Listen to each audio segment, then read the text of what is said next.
મન થાય કે બેભાન થઈને રડી લઉં તો એના ખંભા સિવાય હવે બીજું ક્યાં કંઈ મળે છે.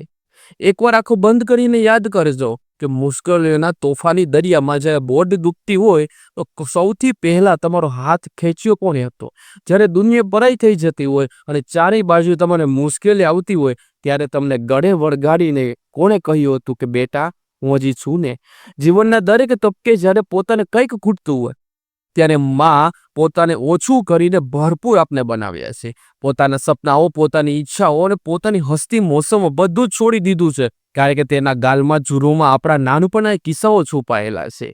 ક્યારેક એની આંખોમાં નમીને જોઈને પ્રશ્ન કરી લઉં કે માં, તું ખાલી બેસીને ક્યારેક પોતાના મનની વાત તે કરી છે ક્યારેય? માતૃદિન આજે છે પણ મમતા તો અવિરત છે. આજે સમય કાઢીને એને પણ તમે દશા મહેસૂસ કરાવજો કે માં, તું પણ થોડું જીવી લેજે, કારણ કે હું છું ને.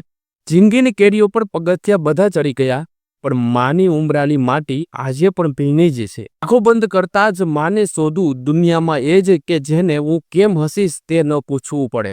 સાંજ પડે ત્યારે ઘરની બારીઓ ખોલી બોલાવી લો, કેમ કે મારા માટે તો માનો હસતો ચહેરો જ આખો ચાંદ